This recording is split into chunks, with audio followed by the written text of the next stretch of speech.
안녕하십니까. 관리번호 1번입니다. 지금부터 수업 실현 시작하겠습니다. 네, 여러분. 선생님과 함께 생각을 키우는 역사 수업 오늘도 힘차게 시작해 볼까요? 오늘 배울 학습 주제 다 같이 읽어보면서 수업 한번 강조해 보겠습니다. 맞습니다. 오늘 다원적 국제 질서에 대해서 고려가 어떻게 10세기에서 12세기 시기에 국제 질서를 형성했는지 살펴볼 것입니다. 자, 오늘 수업을 통해서 여러분들이 반드시 배워야 할 핵심 아이디어는 역사적 맥락입니다. 그래서 국제 질서의 양상을 이 당시의 역사적인 맥락을 고려해서 파악해 보도록 할게요. 그래서 첫 번째로 당시 이 고려의 국제 관계를 먼저 살펴볼 건데요. 한번 지도를 통해서 어떤 국제 관계를 맺었는지 분석해 보도록 하겠습니다. 자, 선생님이 수업 초반에 활동지를 나눠줬어요. 자, 활동지를 보면은 나와 다의 지도를 살펴볼 수 있고요. 그리고 앞에 이 스크린을 통해서도 띄었으니까 각자 편한 방식으로 지도를 한번 봐주세요. 좋습니다. 자, 그러면 여러분들 나 지도 먼저 살펴보겠습니다. 자, 이 나 지도를 볼 때 당시 이 고려를 둘러싸고 있는 국가들은 어느 국가들이 있었나요? 우리 가영이가 잘 말해준 것처럼 당시에 송나라도 있었고, 그리고 거란, 여진, 크게 세 국가가 있는 양상을 살펴볼 수가 있네요. 자, 그러면 이 지도에는 많은 역사적 사실들이 있어서 한번 색깔을 한번 분석적으로 살펴볼게요. 이 거란과 친선 관계를 맺고 있는 국가, 대립 관계를 맺고 있는 국가들은 어느 국가를 확인할 수 있나요? 그쵸. 여러분들이 모두 잘 말해준 것처럼 송나라와는 우호적인 관계를 형성했고 거란과 여진은 적대적인 관계를 맺었습니다. 자, 그러면 선생님이 질문 한 가지 던져보도록 하겠습니다. 자, 10세기에서 12세기로 넘어갈 때 고려는 어떠한 위기를 겪었을까요? 당시에 이 국제 관계를 한번 생각해 보면서 답변해 줄 친구 있을까요? 우리 도경이가 답변을 해주었는데 당시에 이 거란과 여진이 동시에 침략을 했어요 라고 해주었어요. 근데 이 지도를 파악할 때는 많은 역사적 사실이 담겨 있다라고 했었죠. 그래서 반드시 인과관계에 유의를 해서 살펴볼 필요가 있습니다. 한번 선생님과 함께 탐구해 볼까요? 보면은 이 거란은 10세기에서 12세기에 활동을 했었고, 보면 여진이 이 거란을 멸망한 양상을 살펴볼 수가 있죠. 그래서 10세기에 침입한 국가는 거란이었고, 그리고 이 여진이 거란을 멸망하고 나서 새롭게 등장을 했으니까 12세기 때 여진이 새롭게 등장하면서 고려를 침략했었던 것이죠. 그래서 10세기에는 거란, 12세기에는 여진이 침략하게 되면서 고려가 이에 맞서서 또 대응을 펼쳤었던 것입니다. 자, 우리 도경이가 또 용기 있게 발표를 해줌으로써 다른 친구들도 당시 이런 고려의 국제 관계를 더 분석적으로 탐구할 수 있는 시간이었어요. 그래서 당시 이 국제 관계를 역사적인 맥락을 고려해서 여러분 파악하도록 하세요.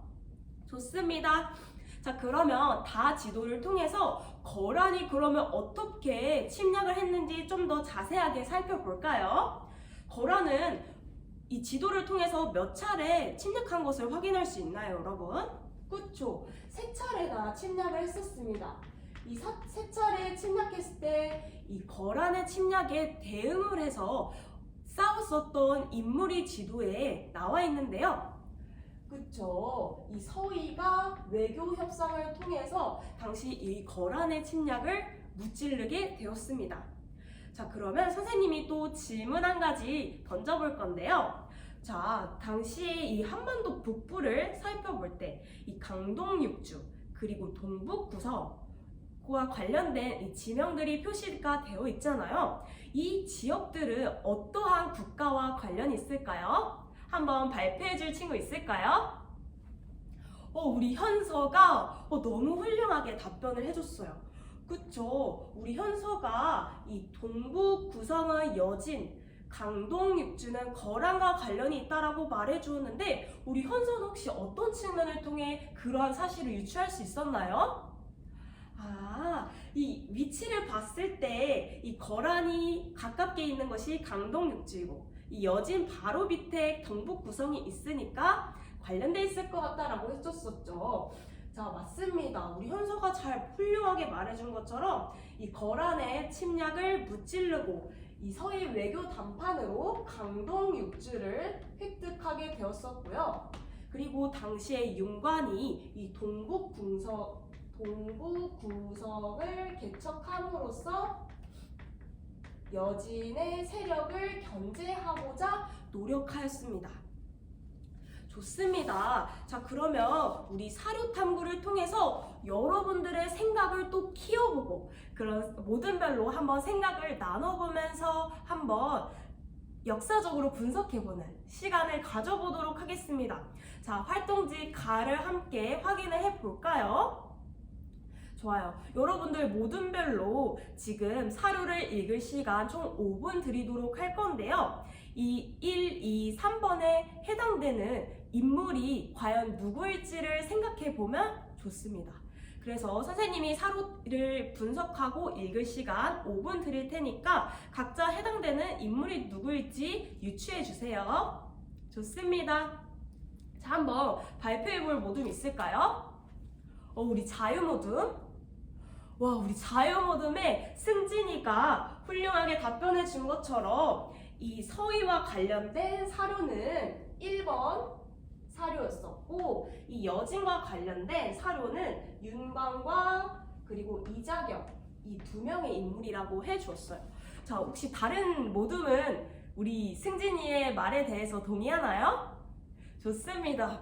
자, 오늘 이 사료 탐구를 통해서 또 여러분들의 그런 생각을 또 확장해보는 그런 시간을 가져봤던 것 같아요. 자, 그러면 사료를 읽으면서 궁금했던 점은 또 없었나요? 우리 주홍이가 질문해 주었는데 이 2번에서 3번에서 자, 당시에 이 이자겸의 사료를 보면은 금이 강대해지게 되었다라고 했는데 이 2번의 시대와는 달리 어떻게 금이 강성해질 수 있었는지를 물어봐 줬어요. 자, 그러면 혹시 주홍이의 이 질문에 대해서 교과서를 찾아서 답변해 줄 친구 있을까요? 우리 예지가 답변해 준 것처럼 그쵸? 금나라가 강성해질 수 있었던 요인은 이 동북구성과 관련이 있습니다. 이 윤관이 개척했었던 동북구성을 다시 돌려줌으로써 여진이 강성해지게 되었고 금나라가 건국하게 되어서 더 강성해지는 양상을 보였었던 것이죠. 자, 우리 예지와 주홍이의 그런 협력적인 모습이 훨씬 돋보였던 시간이었던 것 같아요. 자, 이렇게 사료 탐구를 진행을 해보면서 선생님과 함께 매번 사료 탐구를 진행을 하는데 특히 오늘은 여러분들의 그런 협력적인 태도가 더욱 돋보였던 시간이었습니다. 이렇게 사료 탐구를 또 진행을 해보면서 공감과 상호 협력의 자세를 길러볼 수 있었고요. 또 이것이 역사적으로 탐구하는 힘을 길러볼 수 있는 중요한 시간입니다. 자, 오늘 이렇게 선생님과 함께 살펴보면서 첫 번째 이 거란과의 외교 관계, 두 번째 여진과의 외교 관계 속에서 고려의 대응 양상을 살펴보았습니다. 자, 오늘 선생님과 진행할 생각 숙수 활동은 무엇일까요? 우리 친구들이 미리 나눠준 활동지를 통해서 잘 말해줬듯이 오늘 한번 모의 재판을 진행해 보도록 하겠습니다. 그래서 모의 재판은요, 여러분들이 당시 역사적 인물의 입장에 대해서 감정이입을 해보고 또 오늘 핵심 아이디어인 역사적 맥락을 또 생각해 볼 수 있는 소중한 시간이 될 수 있습니다. 그래서 선생님이 작년 선배의 이 사례를 가져왔는데요. 함께 살펴볼까요? 작년 선배들은 이자겸을 역사적 인물로 설정을 해서 모의 재판을 진행을 해줬어요. 그래서 이자겸의 4대 관계의 외교에 대해서 했는데 이 4대 관계가 관계 외교가 옳았다, 옳지 않았다라고 하는 두 찬성과 반대의 입장을 두고 모의 재판을 진행해 줬네요. 이처럼 여러분들이 진행할 모의 재판은 먼저 그 역사적인 인물을 누구를 할지 그 피고인을 설정을 해 주어야 합니다. 자, 그리고 이 피고인, 원고, 변호사, 검사, 판사 등의 역할을 명확하게 분담해 주도록 하세요. 그리고 재판을 진행을 해보고 발표까지 한 다음에 우리 다음 시간에 발표를 하고 후속 토론과 피드백까지 진행해 보도록 하겠습니다. 그래서 학급 전체를 두 팀으로 나누어서 찬성과 반대 입장을 정해보도록 할게요. 자, 오늘 활동은 이 수행평가로 진행이 될 예정입니다. 그래서 여러분들이 이 모의 재판을 진행하는 과정을 선생님이 평가하도록 할 건데요. 채점 기준표를 스크린에 띄워놨으니까 다 함께 읽어볼까요? 좋아요. 그래서 세 번째, 이 모두만 간의 협력적인 태도가 돋보였는지까지 선생님이 살펴보도록 하겠습니다. 좋습니다. 자, 그러면 우리 다음 시간에 한번 어떤 이 모의 재판 인물을 설정할 것인지 결정해보고 또 발표까지 진행해 보도록 하겠습니다. 잠깐 10분 쉬었다가 진행하도록 할게요. 좋습니다. 자, 여러분들 한번 토의를 나눠줄래요? 어떤 인물을 설정하고 싶나요? 좋아요. 오늘 윤관을 인물로 하여서 설정을 해보도록 할게요. 그래서 오늘 윤관의 찬성과 반대 입장을 두 팀으로 나눠줄 건데요. 역할 분담과 그러한 내용까지 지금 시작해 보도록 하겠습니다. 자, 하다가 궁금한 점 있으면 언제든지 선생님한테 질문하도록 하세요. 좋습니다. 우리 여기는 찬성 모듬이네요. 윤관의 입장에 대해서 지금 역할도 굉장히 잘 나눴고 역사적 사실까지 정리했어요. 근데 어떤 어려움이 있죠? 의견 조율이 명확하게 안 되는군요. 자, 그러면 우리 한번 태준이가 정리자가 돼서 지금까지 논의한 내용을 한 번에 요약해 줄래요? 윤관은 당시 국가를 생각했기 때문에 이런 군사적인 노력을 펼친 것이다. 그래서 백성들을 생각하지 않은 것이 아니라 국가의 이익을 먼저 생각했다까지 나눈 것이죠.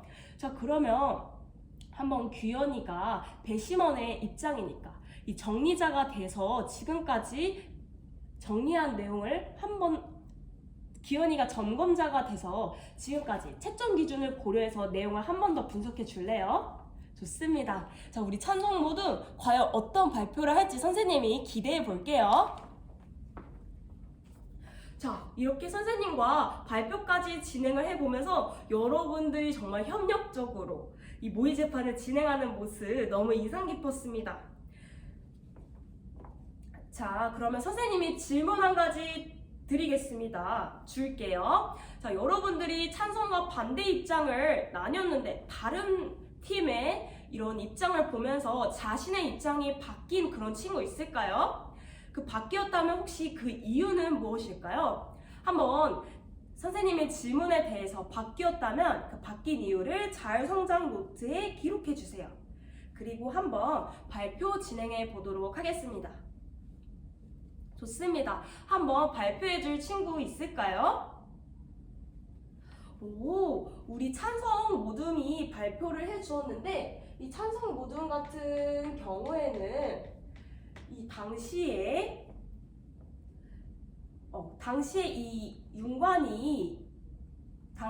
윤관이 이러한 동북구성이라든지 별무반을 편성하게 된 것은 이 국가의 이익을 우선적으로 생각한 조치였을 뿐이다 라고 말해줬어요. 근데 이 동북구성이 숙종 시기 때 했던 것이라고 말해줬는데 이 부분은 두 번째 채점 기준에 조금 부합하지 않은 측면이 있습니다.